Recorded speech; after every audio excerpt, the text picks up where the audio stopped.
Hi everyone, welcome back to the MultiRobot Systems course. So in this lecture, we're going to start a whole new chapter, which is that of multi-robot systems.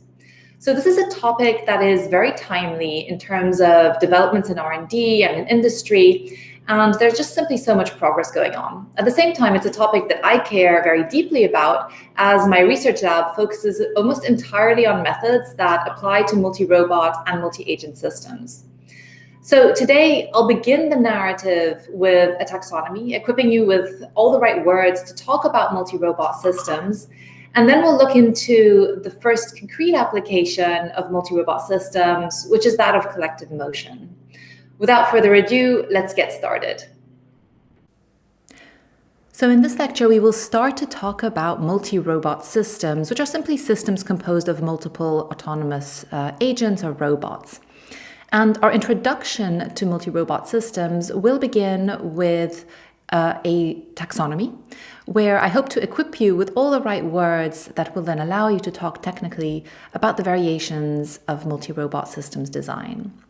I'm going to be highlighting the differences between cooperation, coordination, and collaboration on hand of a couple of examples. And we'll then spend a little bit of time talking about the differences between centralized and decentralized systems, since this notion or concept is really central, no pun intended, to the field of multi-robot systems. And finally, as our first application, we'll dive into a couple of specific methods that facilitate collective motion. So I'd like to now point out that by this time, you're actually graduating from the knowledge that allows you to do pretty much anything with a mobile robot. So we have seen how control architectures bind the concepts or core modules of perception, action, and decision-making together, and you've implemented them or you've seen how to implement them for the purposes of localization, motion control, and planning in the sense of planning in space for navigation. Now, what we're going to do as we transition to multi-robot systems is we're going to look into how to leverage interactions between robots to do even more than what one single robot could do on its own. So here, the idea is we're going to be studying not only single robot goals, as in I want to know where I am or I want to know how to get from A to B, but we're going to be studying higher order goals. So a goal that can potentially only be achieved through a collective of autonomous agents. And one of the things that I will be pointing out is that there are different ways of actually achieving higher order goals. So the core question really behind the field of collaborative multi-agent systems is how are we actually going to achieve gains that are potentially super linear when we integrate more than one individual agent or robot into these respective systems? And we can do this by leveraging various coordination paradigms or interaction paradigms. And the three that I'm going to point out today are coordination, cooperation, and collaboration. And the key concept or the key notion that facilitates multi-robot systems is this idea that we're going to be doing this by leveraging communication, either between the robots amongst themselves or between robots and some other computational units that are potentially outside of the systems. So let's have a look at a couple of examples and see if we can understand why multi-robot systems are so interesting. So first of all, there are various terms that are used to refer to multi-robot systems. One that you may be very familiar with is the term of robot swarms, also popularized widely in the press. Another term that we use to refer to multi-robot systems is simply robot teams or robot networks, both pointing to the fact that we have robots that are somehow connected and somehow interested in working with each other. But the fundament that underlines or ties everything together in this field or in this research topic is that the whole is larger than the sum of its parts. And that is why we're doing this. That is why we're interested in having robots connect and work together. So this being said, there are also a number of very practical reasons why we need multi-robot systems. And the first is that there are simply a lot of problems that are distributed by nature. So if you think about surveillance or monitoring tasks where you're potentially looking for a target or you're trying to save a civilian that is stuck somewhere, or you're doing environmental monitoring of nature, fields in the wild, then you need to think of how are you going to distribute mobile sensors into relevant areas. And this is a very distributed problem. Similarly, you can think of the problems that we encounter in man-made systems, such as warehouse logistics, or even distribution of products, where we're thinking of robots as part of the automation that goes and picks up items that are not all in the same place. They might be distributed spatially across certain domains. And then they do something with those items. So they bring them to packers, for example, that then dispatch them to customers. And then again, we're looking at a distributed problem, which consists of distributing items to people that live in geographically disparate locations. So a lot of problems that we're trying to tackle with automation are distributed by nature. And this is why looking into coordination mechanisms and looking into how to use automation in the form of robots to do this is highly topical and highly timely today. Now, clearly, there are other benefits beyond problems being intrinsically distributed. We're looking to gain robustness and resilience by using multiple robots, simply because we might be able to leverage redundancy or complementarity, or even self-organized behaviors that really lead to very elegant emerging properties. And we'll be encountering a couple of these properties as we go through this course. Now, the key question is, how do we actually facilitate coordination, cooperation, and collaboration? And I'll give you a little bit of an insight or an intuition as how we do this with respect to these methods throughout the next few lectures towards which lead up to the end of this course. But first, I would like to start with my first example, which is an example of simple robot coordination. And this is the first of my 3 C's, essentially, where what we're seeing here in this panel is an example of spatial coverage, where the underlying field here, so this 2-dimensional distribution that you're seeing might represent something like areas where lots of things are happening and events are happening, and we need to monitor them. And so what this multi-robot team is doing is it's trying to distribute across the spatial domain in order to capture these events, right? And why we call this coordination is because the benefit or the gain that we're getting from deploying a multi-robot system is viewed as a linear increase in performance, is viewed to give us a linear increase in performance, right? So the more robots we add, the better the coverage we'll get, but it's just simply a linear increase. It's a great benefit, but it's not super linear, right? Now, let's have a look at our second example, which I'm going to term cooperation. So cooperation here is giving us an increase in performance that is not linear, that is super linear in certain cases. Now, I'm just going to play this movie to give you an intuition of what is going on here. So in this system here, we have cooperative agents that are communicating with each other to overcome traffic bottlenecks. So if one car breaks down, then what we want is the other agents to communicate to each other so that they can safely merge out into the outer lane and circumnavigate the blockage, right? Now, the cooperation aspect is important here because, I'm just going to play this movie again, because if the agents don't cooperate, then it's possible that we get absolutely no benefit at all, right? So if one agent is not able to communicate to the other agents that are coming along on the outer lane, then no safe maneuvers can be executed, and the agents that start building up on the inner lane are not able to switch onto the outer lane to overcome the bottleneck. So here, the more agents are involved in this interaction, say, algorithm that allows the robots to cooperate, the better it is for the system, right? And we expect that the difference between just having 1 or 2 agents cooperating in this multi-vehicle traffic system to having all agents cooperating in this multi-vehicle traffic system is super linear. Now, I have a final example, which is an example of collaboration, and I'm just going to play out the movie so you can see what's happening here. Now, the idea of collaboration is really what you think about when you want to collaborate with someone. So when you collaborate with another individual, you're collaborating because you're hoping to leverage some complementary skills, right? And what's going on here is these robots are working together to do something that one robot by itself could not do, right?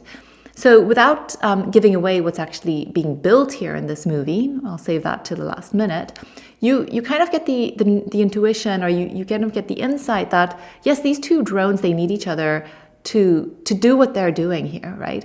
So because one robot is pulling the string whilst the other robot stabilizes the underlying wire, etc. And as this movie plays out, you can actually see what they achieved by working together in this collaborative manner. And what they achieve to do is actually build a bridge that is robust enough for humans to walk over. So this is actually a really beautiful and elegant result from a collaboration being executed by two robots that are helping each other in complementary ways. So this kind of summarizes how we view the 3 C's in the area of multi-robot systems. I'd like to now follow on by giving you a little bit more of a formal taxonomy, giving you the terminology that is commonly used to refer to the various solutions you will encounter within this domain. So the first one is arguably the most important one, which looks to the architectures that we use in order to design the systems that we will be deploying. And there are 2 different paradigms for devising such architectures, which are differentiated by whether or not the interaction is somehow coordinated in a centralized manner versus interaction being completely decentralized. So in a centralized system, we assume that we'll have one control unit or one estimation unit that is able to communicate with all other robots or agents to issue commands or to receive updates, right? Centralized systems require synchronized communications and also reliable communication channels. So if you're relying your algorithm on the fact that you have a centralized architecture, then all these communication channels must be up and running exactly to specification at all given points in time. Right? And I just want to note here that centralized systems can just be simply multi-robot systems, whereby one of the robots is simply the central robot that has the capability of communicating to all other robots in the system. In decentralized systems, what we're talking about is fully scalable systems where there is not necessarily any difference between the individual units or agents that compose the multi-agent systems. Because they simply interact locally, and they can all just be equipped with the same communication and capabilities, and also control and estimation capabilities. So such systems are often asynchronous because there is no way of ensuring that any updates that robots send each other happen at the same time, right? Because it's completely decentralized. And one of the knock-on effects of this decentralization is that we're often not able to guarantee optimal performance when compared to their centralized counterparts, where we have complete information that is given to us in a synchronized manner. But still, there is a lot we can do with decentralized systems, and we'll be looking at that in more detail in the following slides and also lectures. Now, communication itself can be explicit versus implicit. So explicit communication is probably what you're more familiar with, which is robots communicating to each other via some sensing modality or communication channel, where they're telling each other things that are otherwise unobservable. For example, what is the internal state of a robot, or what is the robot viewing in its local vicinity? These are unobservable states to another robot that is potentially located somewhere completely else and doesn't have access to this information. Hence, the explicit communication channel. Implicit communication can happen via observable states. For example, information being exchanged through common observations.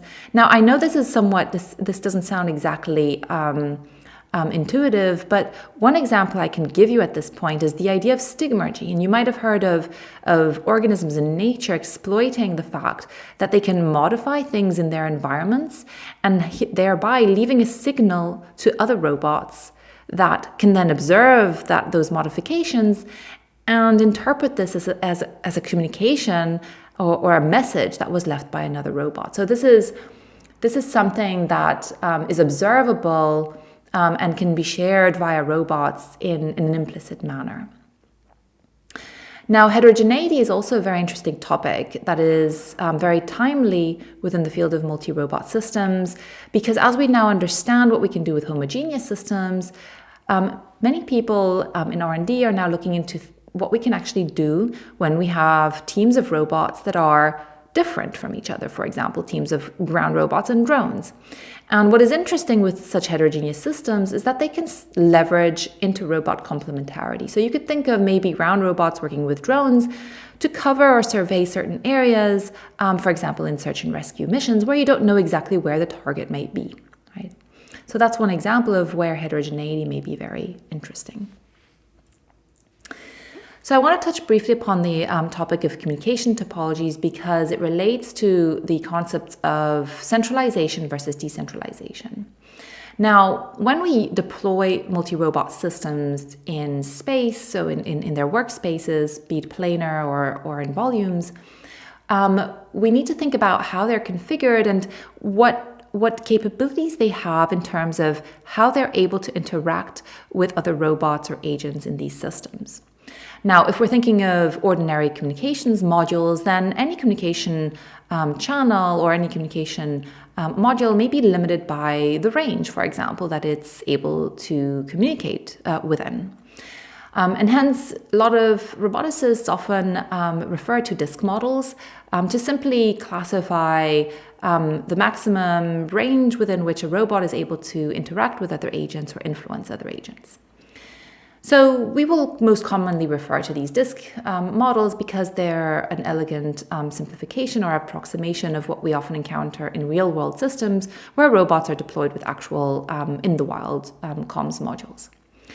Now, if the range is very generous, we could be thinking of constructing fully connected systems where we assume that any given robot is able to speak to any other robot in the same system. This leads to fully connected graph topologies, where we can either deploy decentralized or also centralized architectures, whereby any given agent in the system could be the designated centralized unit, right? Because it can speak to any other robot in the system. We can also think of star topologies where we're given one robot that might have a very powerful communication range and other robots that may not have the same capability. And the centralized unit would then be able to communicate with all the agents, either to issue control commands or perhaps to receive updates about the state of all the other actors in this system. And finally, we have systems that compose random mesh configurations where we don't really know necessarily what topologies may look like at any given time. Perhaps this is because robots are moving, so they're in motion, and the range that is given through their communication modules is limited. And hence the only real mechanism we have here for the robots to coordinate is decentralized mechanisms, so decentralized coordination algorithms. So just to summarize this dichotomy for you once more, because it's really central to the field of multi-robot systems, I want to show you this little illustration here. So on the left-hand side, we have centralized systems, here illustrated by some computational unit or an eye in the sky that knows everything about the multi-robot system that is currently being controlled, right? And I just want to point out that the question that we're trying to answer here is how the robots get the information they need in order to act upon it so that they are solving a problem as a whole, as one joint coordinated system, right? So in the case of the centralized systems on the left, we're assuming that we have both or at least one of the two components here, which is centralized control or centralized estimation, where centralized estimation here just simply allows the robots or allows the centralized control unit to know about the state of the whole system at every single point in time it wants to issue a control command, right? So in order to say, this is what you have to do next as a coordinated system, I'm going to compute something upon information I have about what the state of the whole system is at the previous time step, right? Now, in decentralized systems, we don't have this capability of an eye in the sky or a centralized control unit that is able to control all the robots at the same time and know what the whole system state is at any given point in time. And how the robots nevertheless solve coordinated problem solving, solve these higher order tasks that we're going to be giving them, is by leveraging local control and local estimation algorithms. So they do this by talking to each other and updating some sort of state or belief they have about what other robots are doing. And they take actions with respect to this very local information they have about their local vicinity, about their local neighborhoods, right? And you can already think about how, when robots talk to each other and they might be passing on information about other robots that they heard in previous cycles, you can imagine how using these kinds of local mechanisms, we do have the capability of accumulating information eventually about what the system as a whole is doing. But clearly, as this has to pass through single hop communication channels, this might take time and clearly does not have the same kind of performance guarantees as centralized systems may deliver to us.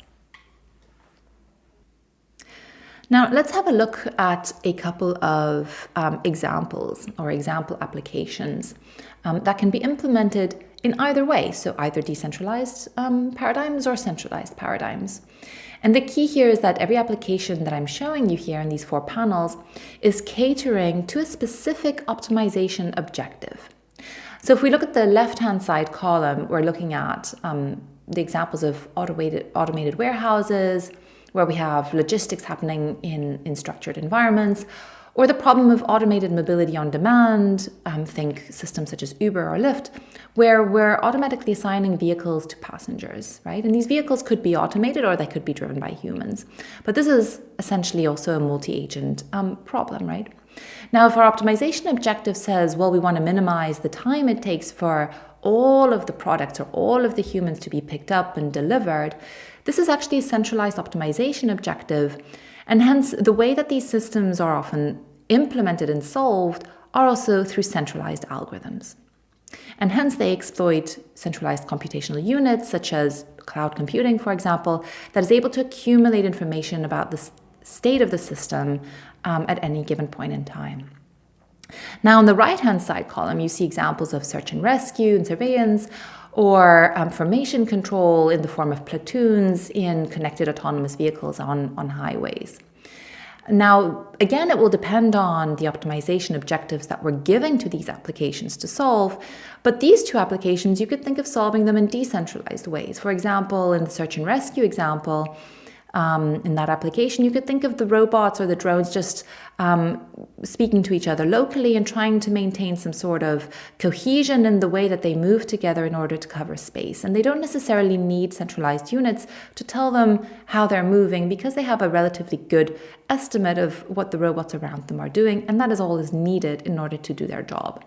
Similarly, in the platooning example below, perhaps all you need in order to do this effectively and efficiently, as well as also safely, is simply information about how you are driving with respect to the robots in front of you and behind you inside your formation, right?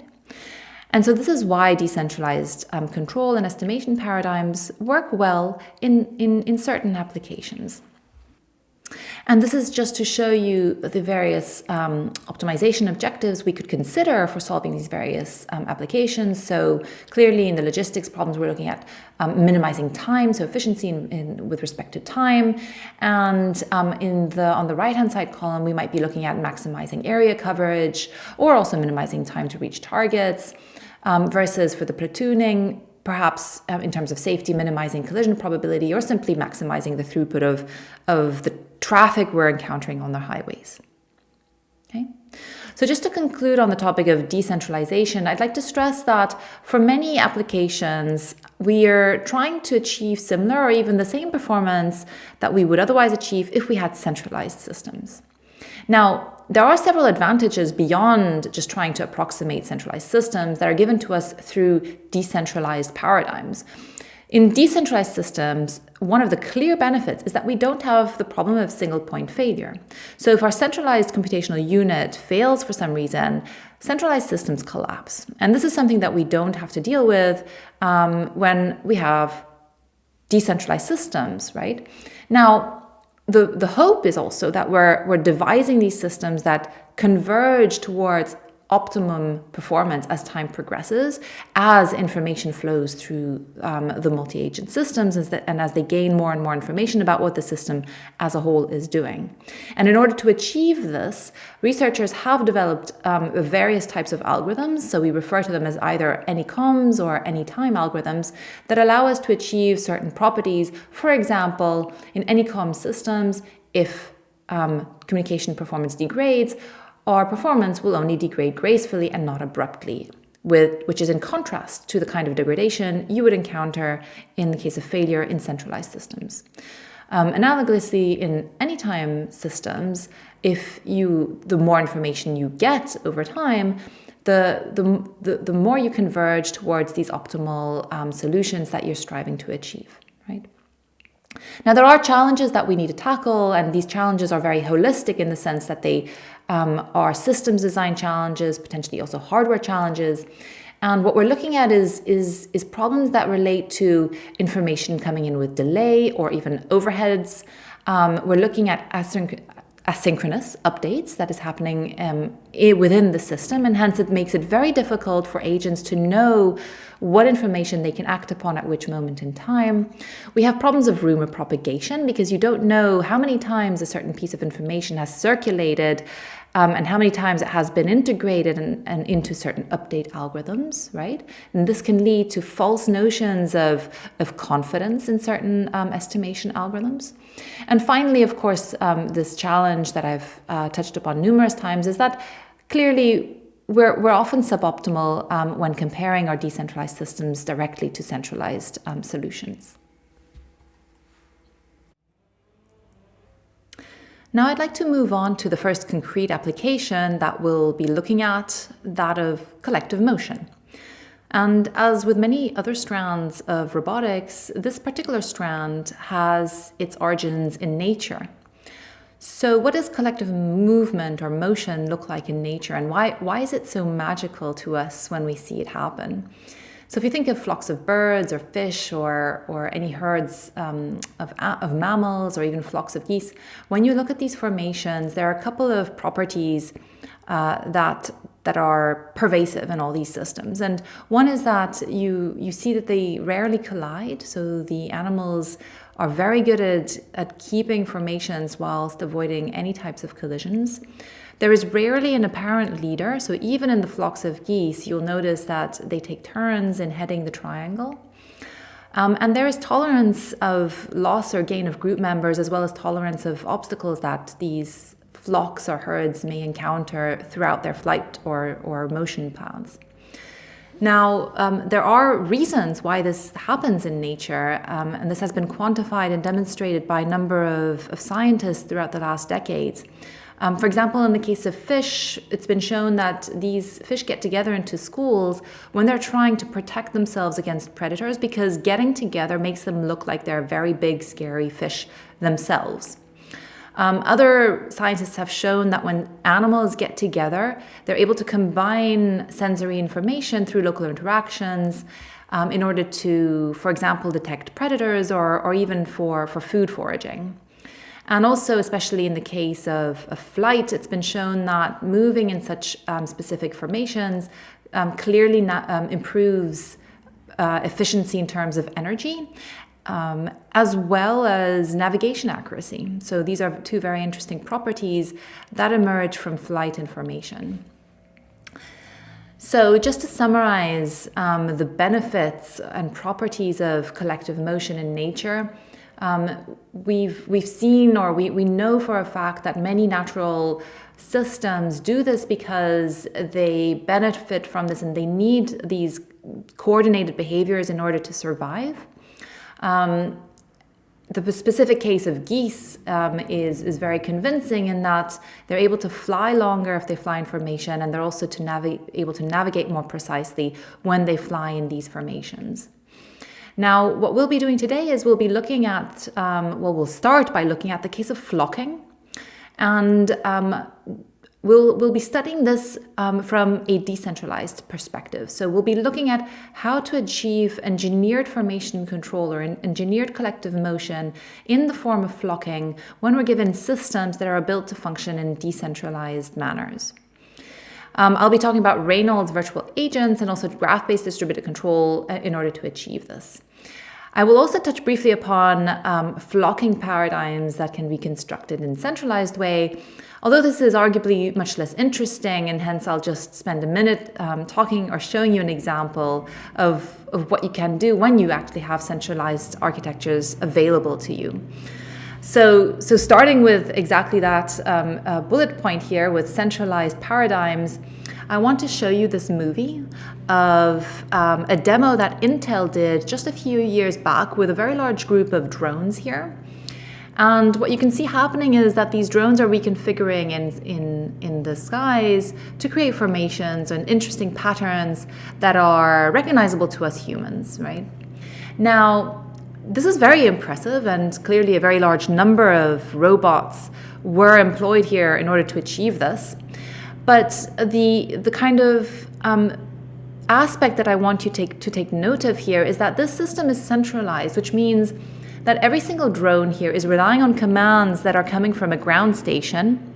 And this ground station is computing these control commands to move any given drone individually according to a centralized, fully planned out flight path for every single drone, right?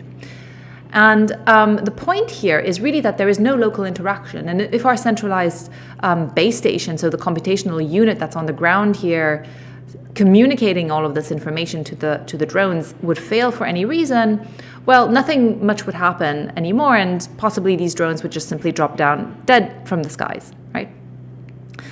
So in the case of drones, I just want to highlight as well that there is actually a stringent motivator or driver for the choice of such centralized architectures. And this is simply given by drones' limited payload capabilities and autonomy in terms of energy and time efficiency. So if you decide to implement decentralized paradigms, what this means for the drones is that they have to have local communication capabilities, local sensing capabilities, and all the other capabilities that they need in order to survive when only based on local interactions with other robots.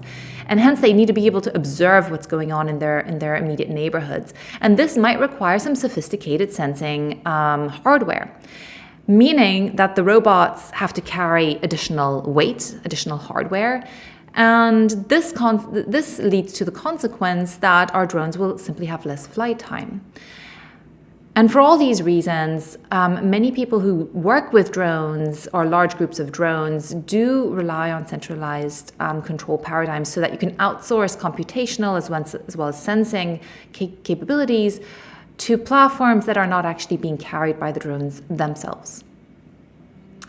Okay, this being said and shown, I want to go back to decentralized mechanisms. And the first example I want to start with is an example of how to achieve flocking that was developed by Reynolds back in the 80s. And arguably, this was the first decentralized flocking paradigm ever presented to us. So Craig Reynolds was actually not a roboticist, he was a computer animator. And the reason he developed the flocking paradigm was that he was trying to understand or develop an algorithm that would be able to move particles for his animations in a more effective and efficient way from a computational perspective. So at the time, the current best algorithms could do this in O n squared, and he wanted to achieve linear computational overheads instead, so O of n. And the idea that he had was, instead of essentially computing particle updates in a centralized manner, he would give his particles local capabilities so that they would somehow figure out how to move as a function of just stuff they were seeing around themselves, right? And this is where flocking came in. So Reynolds came up with a couple of key concepts. So the first was that his boids, so his so-called agents, would react only to other agents they could see in their immediate vicinity, so their neighborhoods. And the second key concept was that they would do this based on three main steering rules, right? So the first main steering rule is that of separation, which is nothing other than saying you're not going to collide with the neighbors or with the other agents that are moving around you in your vicinity. The second rule was that of alignment, which is to say that you're going to try to have the same orientation or the same alignment as the alignment that you perceive that your neighboring boids are executing or are having. And the third rule was to say that you're going to try to not distance yourself too much from your neighboring boids either, because you want to achieve cohesive flocking, right? So those were the three main rules, and they were implemented through this idea of neighborhood, which was simply defined by distance and angle, delineating the region of influence for any given boid in the system. So Reynolds devised this system that was closely or relatively closely modeled on a realistic, say, autonomous robot system, in the sense that he gave the agents a region of sensing, so a region within which they could sense other agents. This region was, albeit almost omnidirectional, which is perhaps a little bit more than you would feasibly encounter on very simple robots. And he also assumed that there were no delays in the sensing. So what they would see would always be given to them instantaneously. And similarly, he assumed that there would be no noise on the measurements that the boids would take of their neighboring agents. Okay, so for example, if a boid would detect range and bearing of any given other agent within its vicinity, this range and bearing would be precise. Okay, so relatively realistic, perhaps a little bit idealistic, but still a good model of what natural organisms do, or what certain robot platforms are capable of doing as well. And the control paradigm that he then decided to follow, given this realistic interaction model, was pretty closely motivated through behavior-based paradigms. Remember the kinds of things we saw that Brooks did in the 80s. So how he did this was to give low priority acceleration requests toward a point or a direction in space that would help direct the flock and give it some incentive, so where the flock should be heading in the first place. And the high priority was then given to other more survival relevant behaviors, such as obstacle avoidance. So I'm now going to show you a movie that was actually taken or done back in the 80s, that shows you what Reynolds boids were capable of doing with these very simple behaviors. So let's just play through this movie, and it is also available on this URL as I noted before, and please excuse the quality, it is a very old movie.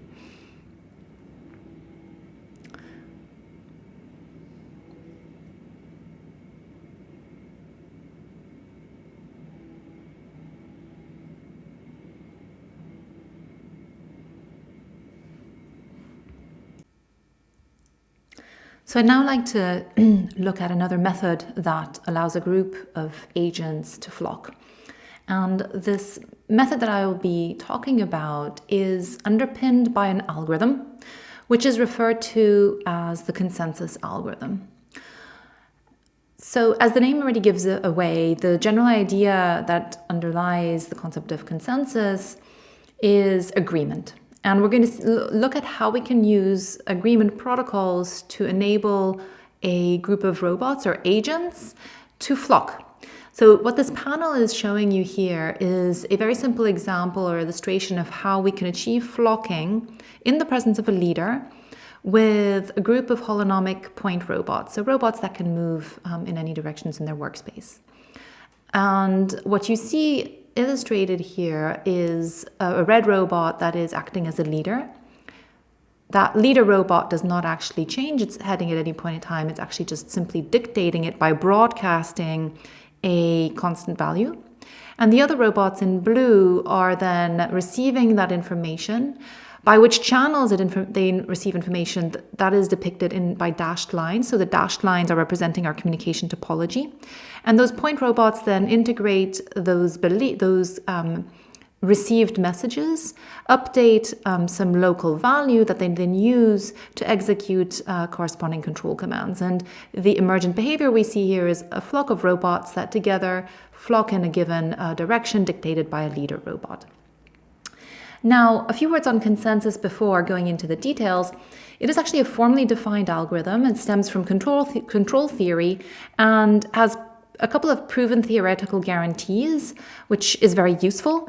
The most useful or relevant one to us is the one of convergence. So the consensus protocol guarantees that eventually a system of agents that executes the consensus protocol will converge upon agreement. Now, what is the utility of consensus? Well, it's an algorithm that allows a bunch of agents to do the same thing, to agree on something. And hence, by induction, we can use it to satisfy higher order goals when we assume that the robots just simply have to agree on what that goal is, right? So for the example of flocking, what we're going to do is we're going to have agents agree on the direction of motion. So here's the technical underpinning of the consensus algorithm. So the aim is simply to reach agreement through a decentralized protocol, a decentralized paradigm, purely based on local interactions. So we will refer again to our communication topology in order to assert that we're indeed decentralized. And this little graph here shows you how we might think about it. So if a robot I is trying to compute an update of what its next value might be, it will only integrate measurements that it can receive in its local neighborhood, denoted by J's being belonging to the set of n sub I, which denotes the neighborhood of robot I. And as I mentioned, so consensus is based on graph topological definitions of how to represent multi-robot systems and their interaction configurations. And it finds lots of different applications. So we can use it for more motion coordination, as in flocking, but we can also use it to do cooperative estimation or even synchronization. How it works is very simply. So we will here consider discrete time consensus updates, whereby this is simply defined as an update that is as a function of an index that corresponds to a discrete time step. And what we're updating is the global variable of interest. So in this case, x sub I might be the robot's heading. So this is what we call our global variable of interest. And what happens is that at the next time step, x takes on a new value. So x will take x at t plus 1 will simply be equal to 1 over the neighborhood size multiplied by a sum of all the incoming messages and the agent's own. So it's simply an average of all the current estimates of what that heading should currently be. Now, the outcome of consensus is that all agents that execute the consensus protocol will eventually converge to the average of their initial values. And we know that the convergence rate for standard consensus protocols is well defined, and it's known to be exponential, without making any further assumptions on the robot communication topology. There's also work that shows that depending on how strongly you are connected to other neighboring robots, will affect the convergence rate. And I invite you to look into those papers to get an intuition of how that relationship is comes to play. Okay, so for an example of how to do flocking with the consensus protocol, here we're looking at two panels. On the left-hand side, we actually see the executed robot trajectories after the consensus was performed, so executed over a certain time span. And in this case, we're just looking at holonomic robots, so they're directly controlled by you, which is their control input. And what we're trying to find is the consensus on the heading of any given robot. So any given robot I has a heading theta I, and that's the global variable of interest.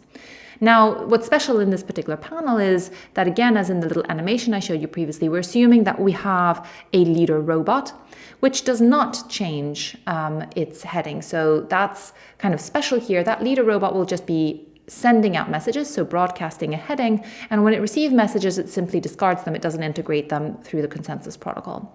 But the effect of this is that the rest of the flock will actually converge to the leader's value eventually, and they will then flock in the same direction as being dictated by the leader. So having leaderful systems is actually quite interesting because it allows you to control the flocking maneuver beyond just having some high priority behavior-based indication or incentive that you're giving to the flock. You can have a much more directed behavior. And how you might exploit this, for instance, is by giving the leader robot predefined trajectories that it might follow, and then the flock will automatically follow. So there are, of course, more things than just flocking that you can do with consensus. For example, you can agree on the radius of a circle or an area to be circled. You can also agree on a meeting point, so a position or a pose in the robot's workspace. Or you can agree on a shape and share that shape as a multidimensional global variable of interest and have the robots then take positions at given points in that shape. So there are a lot of different things you can do once you have a mechanism that facilitates agreement. So the thing with flocking is it does not guarantee that agents maintain any specific or desired or even rigid formation with respect to each other. And for certain applications, maintaining specific desired formations is actually paramount. So you can think of, for example, traffic systems where you have platoons, for example, where we really need the vehicles to maintain rigid formations or legitimate formations instead of arbitrarily flocking and potentially exploiting the whole of their available workspace. There are also other applications where we need robots to move in certain patterns, for example, for coverage tasks, where we want them to cover the space in given formations so that we know something about how the coverage was completed. So those are just a couple of examples where flocking itself is not really satisfactory and we need to have more control over in what form and shape the robots actually move. So one of the things that is added to the problem of formation control, which was not present in flocking, is that we need to know something about the individual pose of robots in the team so that we can say something about what formation is currently being executed and whether or not that corresponds to the desired formation we're aiming for. Now, the challenge in doing so, in getting that additional information, is that often, well, we have to either infer that or communicate that information via comms, and there come some disadvantages, especially if we're trying to infer those positions via sensing, in the sense that sensors are noisy. And also, if we try to share this information via comms, well, that implies that the robots themselves have a good estimate of their pose and need to communicate that to all other robots that are trying to maintain formations with respect to their poses. Often, formation control requires robots to be non-anonymous, so we need their IDs because we need to know with respect to which robots, what position am I supposed to be taking.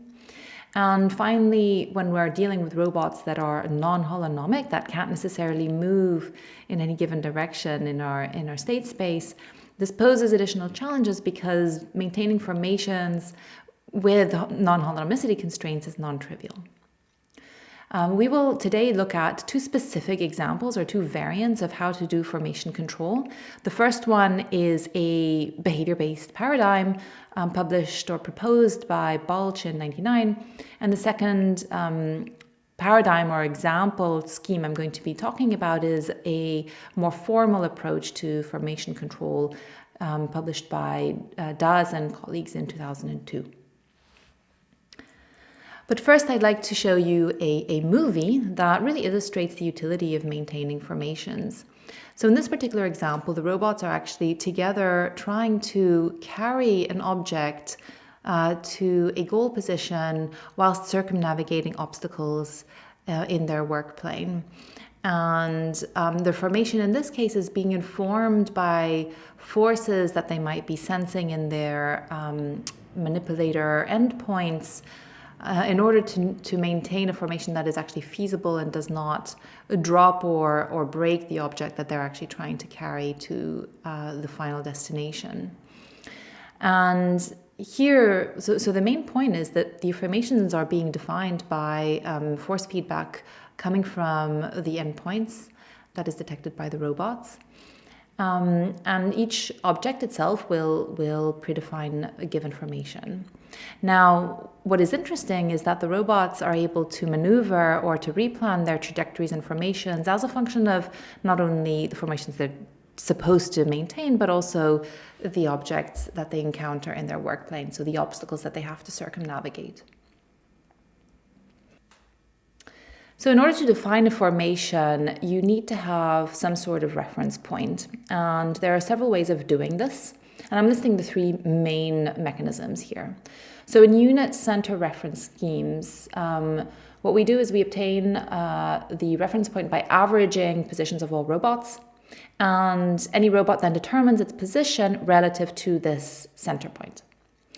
In leader reference schemes, robots determine their pose relative to a leader robot, so the leader then does not attempt to maintain the formation. Instead, the leader robot might be following, for example, a reference trajectory.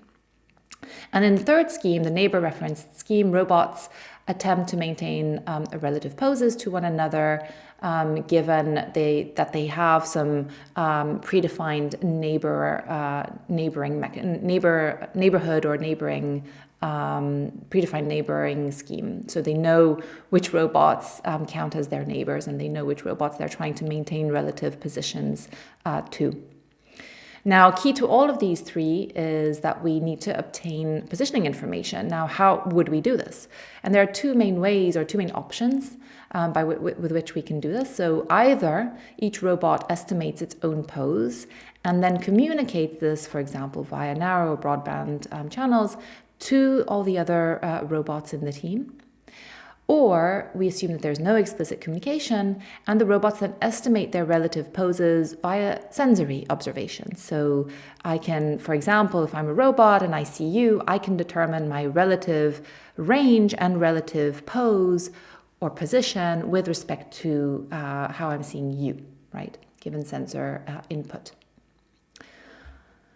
So let's first talk about the behavior-based formation control paradigm. So this method that I'm introducing to you today is based on a motor schema paper that Balch and Arkin published in 1999. And at the time, it was a very important method, and it's still one of the seminal papers in formation control. So how this works is that different motor schemes are defined, and each motor scheme corresponds essentially to a low-level behavior, right? And we can think of low-level behaviors as any kind of basic behavior that your robot might need in order to survive in the environment and also complete its task.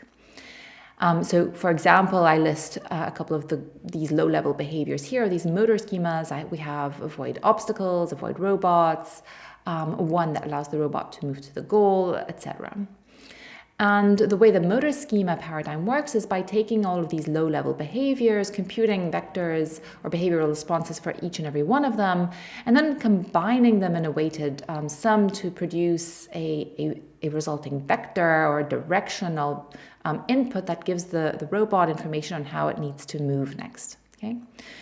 And we also have a gain value, which is used to attribute relative importance of these schemes with respect to each other. And so in this particular example, you can see that avoiding other robots is the most important low-level behavior as deemed by the designers of this given scheme. Right? So this paradigm basically split the formation control into two main parts, one concerned with speed and the other concerned with steer control. And in a nutshell, the way this mechanism works is for each robot locally computing a so-called vote based on an adjustment update on speed and steer. This vote is then sent to an arbiter, which can be either another robot in the system or an external unit. And the robot is essentially telling the arbiter what that robot wants the formation to do. So what steer and speed velocities the robot wants to take on. The arbiter then takes in this information from all robots, so it computes over all incoming information, and then decides what the formation will actually effectively do. This is then sent back to all individual robots. They then compute their controls as a function of that and execute what turns out to be formation control in this case, okay? So that's how this motor schema works in a nutshell. Now, note that this whole scheme is pretty much hand-designed, and the authors showed that it works, but it is indeed pretty arbitrary. So we don't have any guarantees or proofs that it will effectively converge to the desired formations and whether or not these formations are stable. This being said, the authors showed a couple of nice examples in their original paper where they really demonstrate the feasibility of the approach on several different formation examples. So a diamond, wedge, line, and column are the four different formations they considered.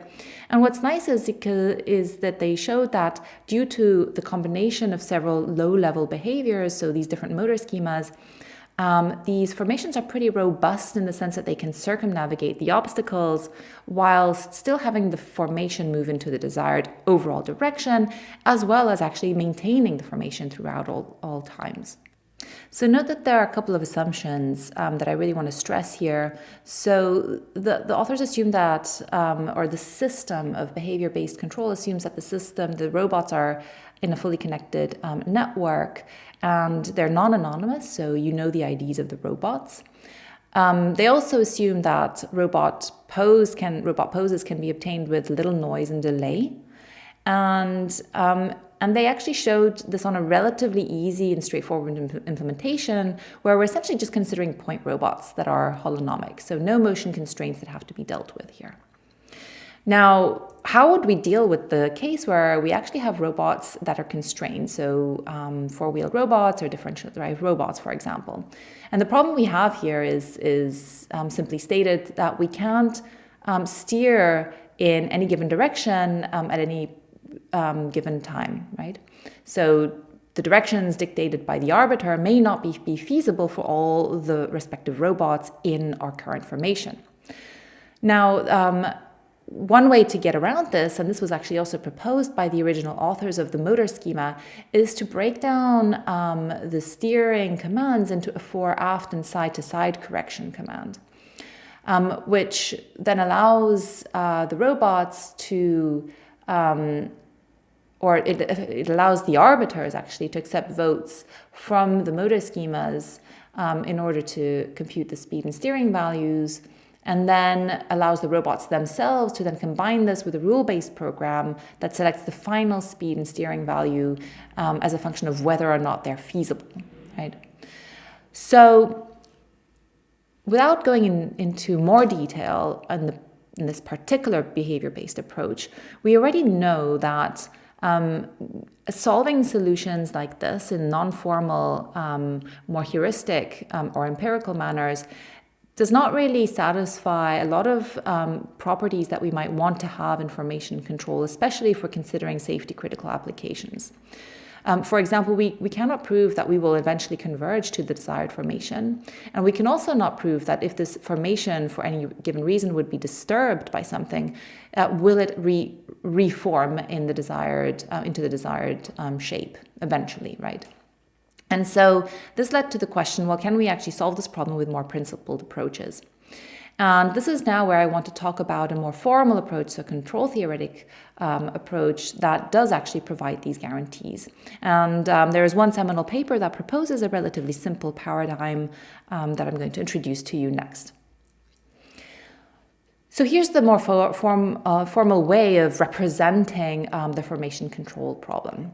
So let's assume we have two robots in a system. We have a leader robot I and a follower robot J.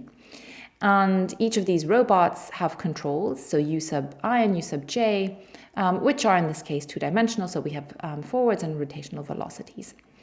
And what we know that the robots can do, or the follower robot in specific, it can observe a relative range and bearing to its leader robot. And this relative range and bearing here is denoted by Z sub ij, and is composed of these two values, so relative range and a bearing observation. And our aim here is for the follower robot to find a control U sub j such that the desired separation and the desired bearing to the leader robot are reached and also stably maintained. So how would we solve this problem in a more formal approach? So we start with a dynamical systems model, which tells us something about the change of range and bearing.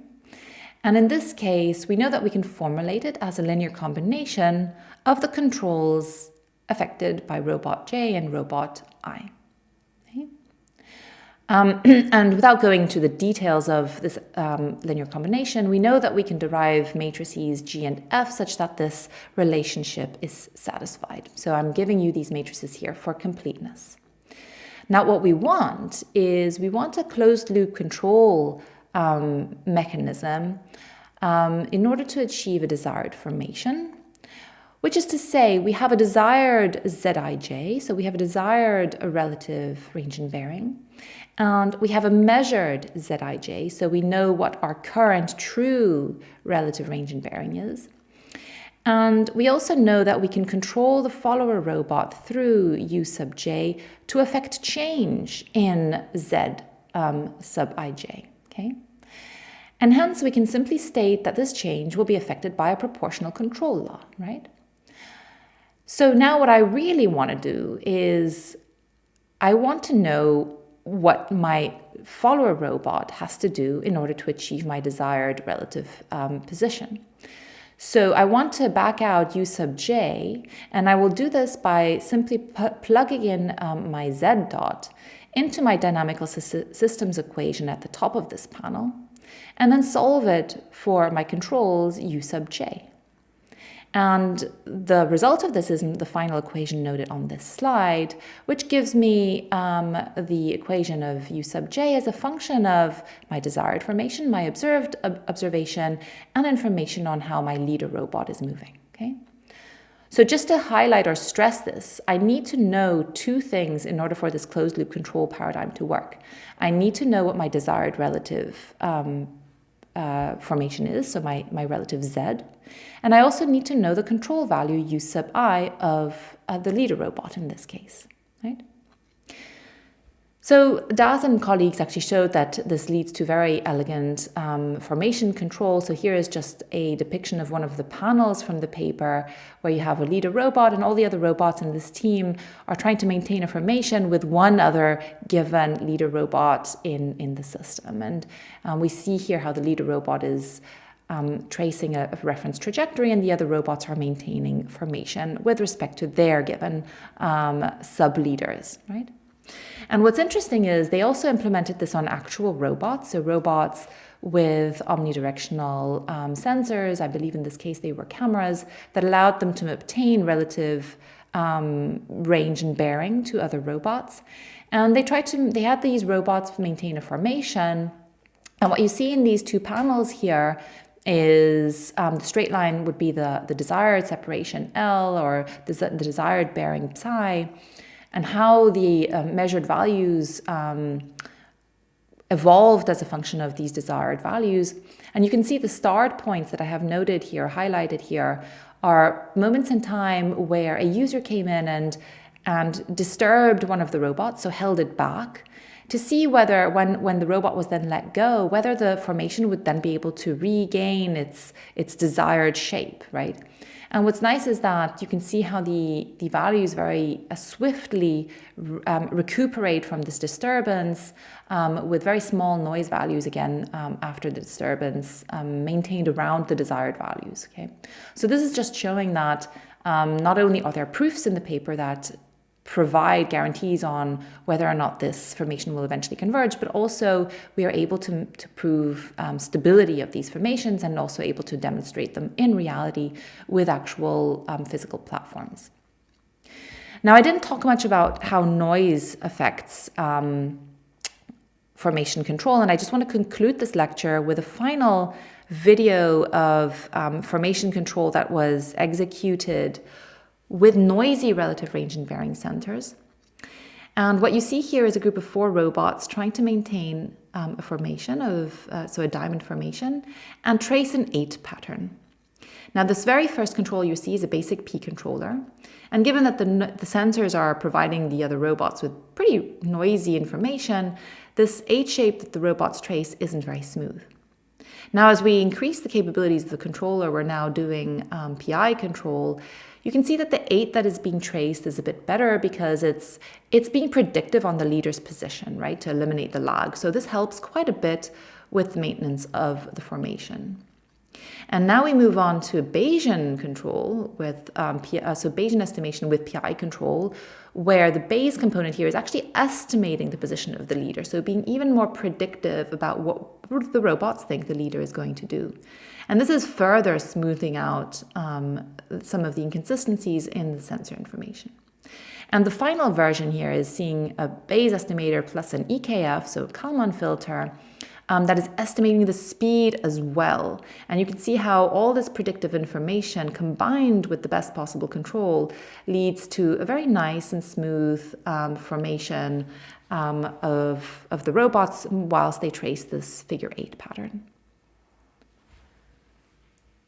Right, so I just want to summarize this lecture by going through the key concepts I'd like you to take home from today's slides. The first is really, I want to stress the importance of understanding the key differences between centralized and decentralized architectures and what the consequences are for not only the robots, but also for the designers of such systems. We then talked about 2 different collective motion schemes, so flocking and formation control, and I proposed a couple of ways of how you go about solving these problems or developing algorithms for robots such that they can maintain either flocks or formations. And finally, we touched upon behavior-based paradigms, so open loop control, as well as a closed loop method in order to achieve formation control. And what I'd like you to take home from that bit is really to understand what is the information that is required by the robots in these systems and what guarantees do we get from the various algorithms that we would then implement. Right, so to end, I just want to note a couple of papers here that are worth looking up and reading in more detail for those of you who are interested. And with this, I'd like to conclude today's lecture and look forward to speaking to you in the following one.